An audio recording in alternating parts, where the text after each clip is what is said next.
Allez, là, on va pouvoir démarrer. Donc je reprends. Donc, ce qu'on va faire, premièrement, c'est faire un surfer ensemble pour voir donc, les plusieurs étapes avant de clôturer une bouteille de fluide. Donc, voilà, je me connecte sur l'application avec un identifiant, un mot de passe. Donc, lorsque j'accède à l'application C'est fluide, donc là, il y a une saisie en cours, c'est que j'étais en train de faire un surfer juste avant. Donc là, je vais l'enlever. Et donc, en fait, quand je rentre sur C'est fluide, j'ai accès à 4 onglets. Historique du document, c'est là que je vais retrouver effectivement donc, l'historique de tous les surfers que j'ai pu effectuer auparavant. Donc, quand je clique dessus, j'ai plusieurs filtres qui me permettent de retrouver le surfer de façon instantanée. Donc, ça peut être par rapport à un nom d'un client, par rapport à un type de document. Donc, ça peut être une attestation, un surfer, un rapport d'intervention. Et globalement, ça ressort donc, en ordre chronologique. Donc là, j'ai juste à cliquer sur le surfer et ça se télécharge automatiquement. Donc, ça permet de renvoyer un surfer, ou en tout cas d'avoir un visuel de façon instantanée. Donc là, si je reviens sur l'application et je reviens en arrière, j'ai aussi un onglet Gérer des contenants. Donc sur le terrain, je pourrais ajouter mes bouteilles directement. Donc pour le faire, il suffit juste de cliquer dessus, aller sur Ajouter avec le petit plus. Et ici, rentrer les informations obligatoires signalées avec le petit point rouge. Donc l'identifiant contenant, ça va être tout simplement le code ou le QR code qui est renseigné sur la bouteille. Ensuite, je vais renseigner le type. Ça peut être une bouteille de récupération, de transfert, de fluide régénéré ou vierge. Et la charge actuelle, pour tout ce qui va être donc bouteille vierge, ça va être tout simplement le poids du gaz net au sein de la bouteille, donc le poids sur la tare. Et pour ce qui concerne la bouteille de récupération, ce sera tout simplement la capacité de la bouteille. Une fois que c'est effectué, je pourrai enregistrer ma bouteille. Et la fois suivante, lorsque je vais réutiliser cette bouteille, j'aurai la possibilité de scanner le QR code ou le code barre qui est renseigné dessus, afin de récupérer toutes les informations que j'ai renseignées au préalable. Donc là, sur ce même principe, on va avoir les équipements. Donc quand je clique dessus, donc sur créer un équipement ici avec le petit plus, je vais cliquer.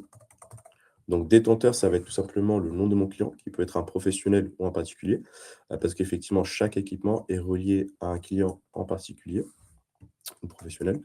Donc type d'équipement, ça va être tout simplement ce que je vais installer chez le client, ou bien si c'est une maintenance, sur quoi je opère. Donc ça peut être un ballon thermo, une chaudière bois, une clim groupe extérieur, une unité intérieure, peu importe.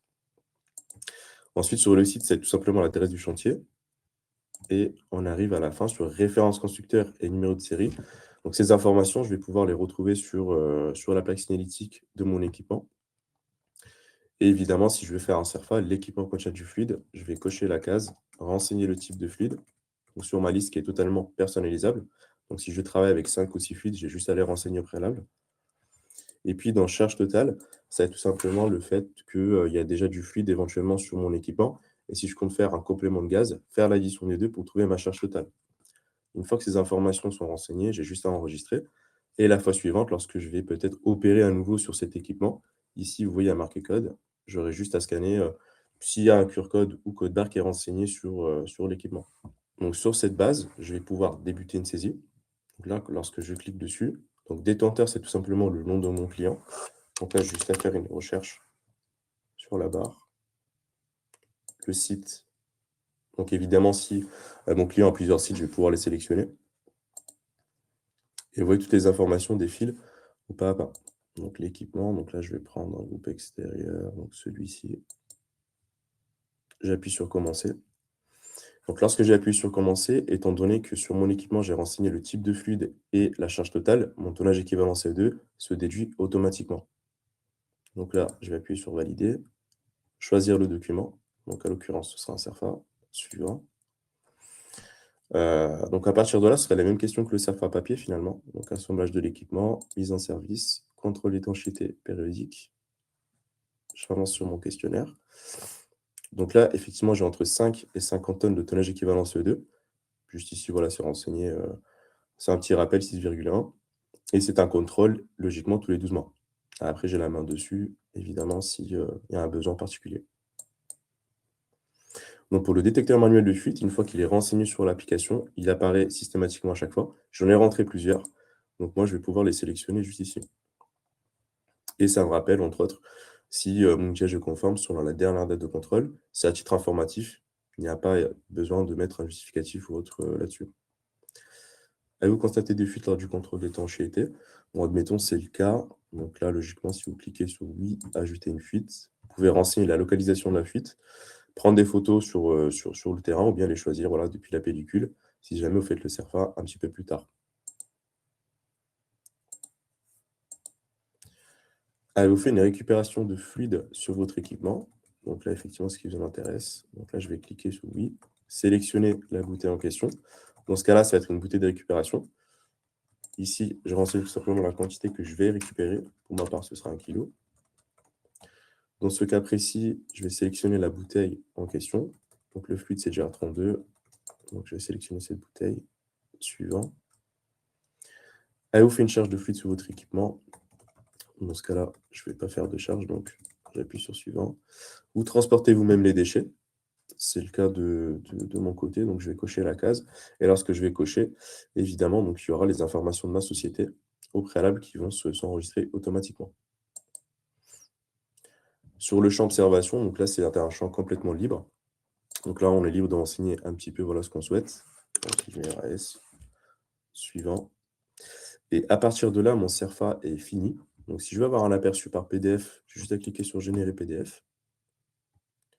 Et donc, ça va sortir effectivement le CERFA qu'on vient de faire ensemble. Il y a une synthèse également qui s'ajoute à la fiche d'intervention. Si jamais vous avez pu faire des photos de fuite, des photos d'équipement ou autre, tout sera renseigné sur la deuxième page. Donc là, je reviens en front office. Et avant de signer les documents, je peux effectivement pouvoir modifier mon CERFA si je clique sur le numéro ici.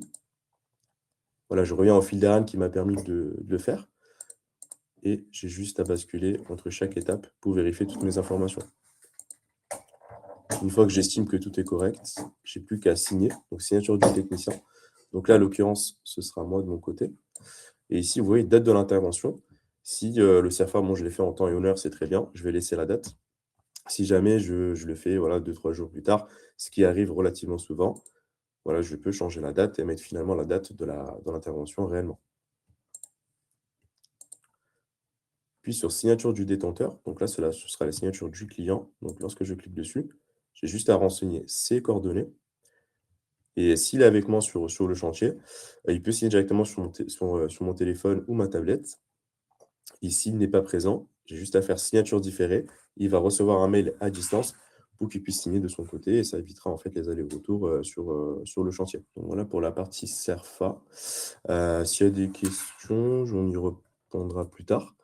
Là, je vais avancer donc, sur l'autre environnement de l'application qui s'appelle Back Office.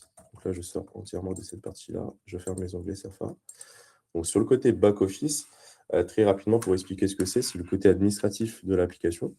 Donc dessus, en fait, je vais retrouver des informations comme les contenants stock que je vais avoir, s'il y a des documents en attente de signature, c'est-à-dire que voilà, j'ai bien fait partie de la signature de mon environnement front office au client et qu'il n'y a toujours pas signé.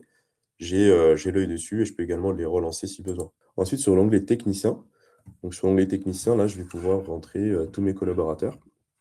Donc ensuite, ça reste des informations relativement basiques comme les coordonnées, donc nom, prénom, adresse email. Et une fois que c'est fait, ils vont recevoir un mail pour pouvoir créer leur compte. Sur l'onglet détenteur, c'est votre base de données client. Donc concrètement, les techniciens, quand ils sont sur le terrain, qui rentrent des nouveaux clients, ils s'affichent directement sur cette liste-là. Et en revanche, aussi sur le côté administrateur, vous pouvez créer les clients de votre côté pour que les techniciens aient accès directement sur le terrain sans les créer. Voilà, c'est le même principe donc, sur les équipements aussi. Donc, au fur et à mesure qu'on les rentre sur le front office, ils s'affichent sur cette partie-là. Vous avez également la possibilité de les rentrer au préalable.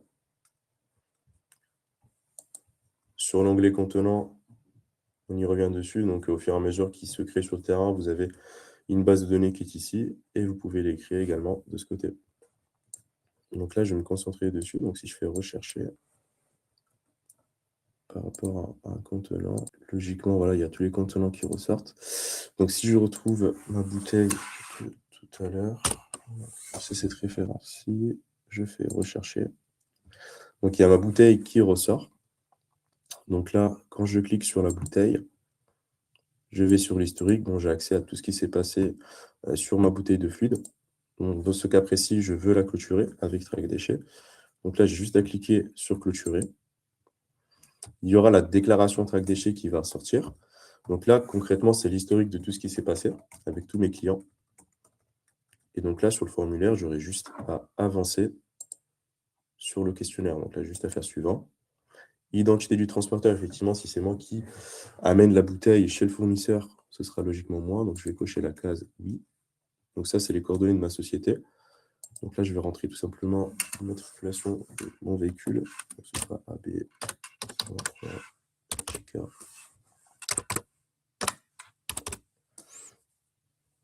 Je vais cliquer donc sur suivant. Donc ça, c'est la destination finale qui n'est tout autre que mon fournisseur gaz.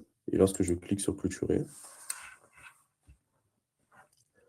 ça va générer automatiquement mon bordereau de suivi de déchets. Ok, donc le track déchets est effectué avec succès. Donc là, j'ai juste à cliquer dessus pour avoir un aperçu. Donc voilà, ça concrètement, c'est le bordereau de suivi que le fournisseur va posséder également sur track déchets pour avoir le suivi.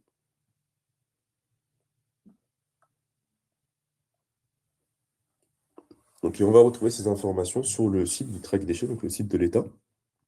Donc on va y aller tout simplement ici. Donc là, je vais me connecter sur mon compte track déchets, se connecter. Donc voilà, le 14, c'est celui-ci. Donc ça, c'est le dernier bordereau de suivi que j'ai pu faire avec la plaque d'immatriculation que j'ai rentrée tout à l'heure. Ça serait l'API que nous avons avec track déchets. Globalement, c'est pour vous montrer la passation entre ces fluides et track déchets. Pour terminer, je vais revenir sur le back-office pour vous montrer aussi les autres fonctionnalités. Donc là, on s'était arrêté donc, sur les contenants. Donc effectivement, tout à l'heure, on a vu qu'on pouvait avoir accès à la liste de toutes les manipulations de fluides. Et le but étant, c'est de pouvoir passer à tous les éléments. Donc ensuite, sur l'onglet documents, c'est là où vous allez retrouver tous vos CERFA ou attestation d'entretien ou autre. Voilà, c'est le même principe qu'on a vu sur le front office. Sur le bilan fluide, donc là, vous allez pouvoir retrouver tout simplement votre bilan fluide selon l'année en cours. Et quand vous cliquez sur rechercher, ça va sortir tout simplement votre bilan fluide qui est répertorié donc, par type de fluide et nature d'intervention. Donc là, concrètement, vous avez juste à copier et coller les données sur le site de Socotex, Semafroid, Veritas ou autre.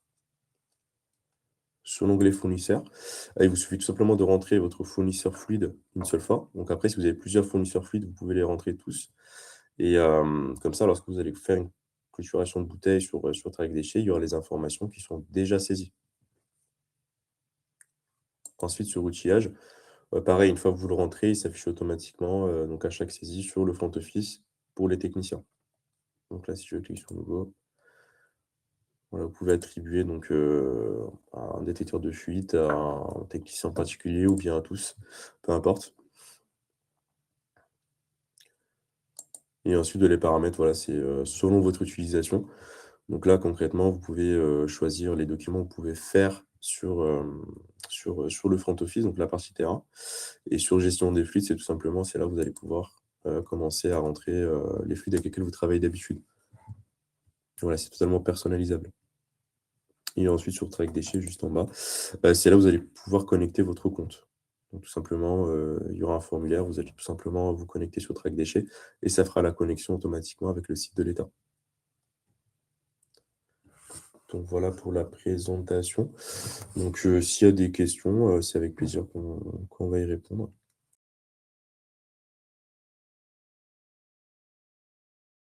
Donc j'ai Alexis qui me pose la question: «Bonjour, quelles sont les lignes à copier sur Datafluid, s'il vous plaît?» Alors donc ça dépend complètement de votre organisme certificateur. Ça dépend vraiment de ce qu'il vous demande. Donc pour vous donner un ordre d'idée, donc là si je reviens sur la partie bilan fluide, que je mets l'année en cours, donc là 2025. Donc ça dépendra, il y en a, ils vont vous demander les stocks bruts calculés, et cetera. En tout cas, toutes les informations que tous les organismes peuvent vous demander, ils sont renseignés directement sur le back office. Et donc tout ça dépendra de ce que Datafluid vous demandera à la fin. Je fais prochaine question. Ce n'est pas une application téléphone, c'est une interface, c'est bien ça? Alors, c'est une application web donc qui est légère différence, c'est qu'en fait, on peut se connecter, premièrement sur internet et ensuite il suffira juste d'enregistrer, la page sur l'écran d'accueil. Donc concrètement, quand je serai sur le terrain sur mon téléphone, je vais avoir une application, comme une autre sur le téléphone et je pourrai opérer directement dessus. Et la première connexion se fait sur une page Internet. La suite, c'est une application. Ouais. Bonjour, est-ce bien OK aussi pour la gestion d'une entreprise avec installation frigorifique et avec un technicien de maintenance sur site? Car j'ai l'impression que c'est plus orienté pour une entreprise de maintenance frigo qui va chez les clients. La question est affichée sur le Ouais. live stream. Oui, tout à fait, c'est complètement adapté. Tout dépend de l'activité. En fait, à chaque fois que vous allez pouvoir faire des CERFA, en tout cas des manipulations fluides ou des maintenances ou autres, vous pourrez utiliser l'application, même pour des petites quantités ou des grosses quantités. Le but de l'application, c'est vraiment de garder une traçabilité sur cette partie réglementaire qui va être CERFA, maintenance ou autre. Que vous soyez un ou plusieurs techniciens, finalement, peu importe, puisque chacun va avoir son accès. Et l'important, sur le côté administratif, je vais pouvoir retrouver l'historique de chaque technicien pour chaque manipulation. Prochaine question de Oui. Loïc. Bonjour, peut-on clôturer également des bouteilles de transfert et leur générer des BSFF? Oui, tout à fait. Donc ça, vous allez le faire donc, sur fournisseur. Lorsque vous créez un fournisseur, en fait, lorsque je vais descendre, juste ici, j'espère que tout le monde voit. Donc là, activer ce fournisseur, accepte le retour des bouteilles de transfert contenant des fluides usagés. Donc là, si vous cochez la case, tout simplement, lorsque vous allez avoir une bouteille de transfert, vous pouvez la clôturer sur Track Déchets. Il vous suffit juste de cocher la case. Autre question de Loïc. Bien sûr. Chaque année, il peut y avoir des ajustements manuels sur les stocks suite à erreur ou vol. Est-il possible de faire un réajustement manuel du bilan fluide de ces fluides? Tout à fait, tout à fait. À condition que tout soit tracé. Donc, admettons, si vous perdez en revanche votre bouteille, donc là, je vais faire l'exemple dans les deux cas. Donc, s'il y a une erreur de manipulation, il suffit juste que j'aille sur contenant, que je retrouve ma bouteille. Donc, admettons, là, si je fais rechercher. Maintenant, je vais tout simplement repérer ma bouteille. Donc là, il y a eu peut-être une erreur de manipulation. J'ai juste à cliquer dessus, accéder à l'historique. Et ici, vous voyez, il y a marqué corriger la quantité résiduelle. Donc, quand je clique dessus, je vais pouvoir donc soit enlever du fluide et valider. Donc ça, ce sera pour la correction manuelle. En revanche, ce qu'il faudra faire, c'est justifier cette opération. Donc s'il y a un CERFA qui est erroné, admettons, là, j'ai accès au numéro du CERFA. Mais l'important, c'est que quand je clique sur le numéro du CERFA, donc là, c'est celui-ci, je vais pouvoir tout simplement copier le numéro du CERFA, aller donc sur mon back-office, sur l'onglet Documents.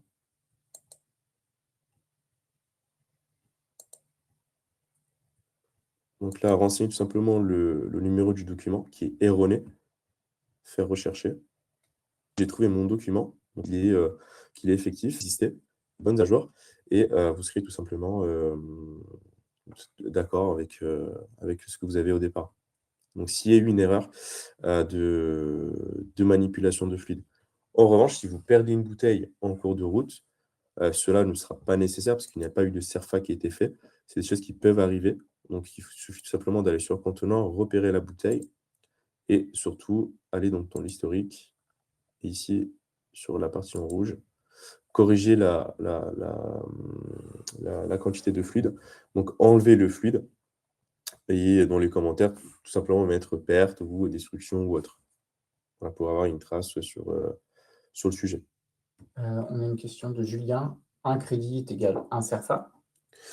Alors, sur la partie système, un peu comme Digiga Internet, donc, lorsque on génère un CERFA sur l'application, ça décompte 3 crédits. Une question d'Aurélien. Bonjour, un rappel des obligations des entreprises concernant l'utilisation des CFUD et Track Déchets aurait été bien.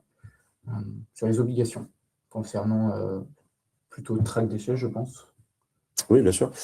Donc oui, les Track Déchets, effectivement, c'est une obligation réglementaire de l'État, où effectivement, on est obligé, lorsqu'on doit rendre sa bouteille de fluide, que tout soit déclaré donc, sur le site de l'État, et c'est strictement impératif pour tout ce qui va être contrôle, etc., pour éviter donc, tout ce qui va être les sanctions ou autre sur le sujet, évidemment. Il n'y a pas d'obligation à utiliser ces fluides réglementaires. Alors, il n'y a rien d'obligatoire pour utiliser l'application C-Fluid. En revanche, c'est vachement recommandé puisque ça vous permettre d'être à l'aise, surtout sur cette réglementation qui varie de façon constante. On a quelqu'un qui est dédié là-dessus, donc si un CERFA il change de forme, il va être mis à jour automatiquement sur l'application. notamment aussi sur Track Déchets, s'il y a des évolutions, ils sont directement mis en place sur ces fluides, afin que vous puissiez être complètement à l'aise donc, sur la solution et que vous puissiez moins de questions en fin d'année sur les choses à faire. Parce que, évidemment, voilà, c'est quelque chose qui évolue de façon constante à chaque fois. Nous avions une question de Vincent Bien sûr. sur le bilan. Pour les bouteilles de transfert avec du fluide, celui-ci n'est pas comptabilisé comme étant rendu au fournisseur. Depuis quelque temps, les fournisseurs acceptent les bouteilles de transfert avec des fluides usagés. Donc on a écouté en fait le besoin qui était d'ajouter le BSD FF à la suite de certaines bouteilles de transfert. Et donc on a mis en place ça il y a quelques mois. Et donc forcément en fait on n'a pas encore implémenté ça au niveau du bilan fluide, étant donné aussi que la partie donc remise au distributeur qui est présente sur le bilan fluide prend en compte l'intervention. Or, une bouteille de transfert qui a été avec du fluide usagé, elle n'est pas forcément destinée aux déchets. Elle peut toujours être recyclée et être utilisée ou juste être réutilisée comme ça plus tard chez le même client. Et donc, pour le moment, au moment de l'intervention, on ne peut pas dire que la bouteille, elle va forcément être destinée aux déchets. Donc, on est en train de réfléchir à une petite évolution pour mettre cette partie du coup des bouteilles de transfert avec fluide usagé qui ont déjà été clôturées, de l'intégrer dans le bilan fluide avec une petite ligne comme ça, elle sera visible désormais. Voilà. On a également une question de Julien. Oui. Vous avez une société en lien en ligne directement avec l'habilitation gaz, type SGS. Non, ça, non, il me semble pas. Est-ce que toi, ça te parle, Juliette? Moi, ça me parle pas du tout. Non. Dans ma fonctionnalité, vous avez une option connecteur Track Déchets. Pourriez-vous en dire un peu plus sur ce connecteur? Évidemment, bonjour. Quand vous dites clôturer sur Track Déchets, il s'agit des bouteilles vides à rendre au fournisseur consigne. Oui, donc bonjour Joari, évidemment, oui. On a une option avec le connecteur Track Déchets.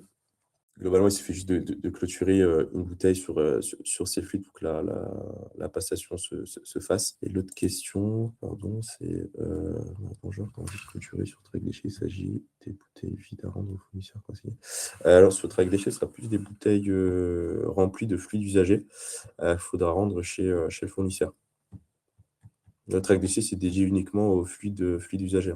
Voilà, donc nous avons terminé pour ce webinar. En tout cas, je vous remercie à tous d'avoir été présents et surtout d'avoir posé des questions. Donc voilà, c'était un plaisir pour moi. Donc n'hésitez pas à nous recontacter. En tout cas, si vous avez des questions, vous avez besoin peut-être de plus d'explications en particulier ou en lien avec votre activité, vous pouvez le faire. Donc il n'y a aucun souci, on prendra le temps de tout vous expliquer et surtout de mettre à point les choses auxquelles vous êtes en train de réfléchir, vous pensez.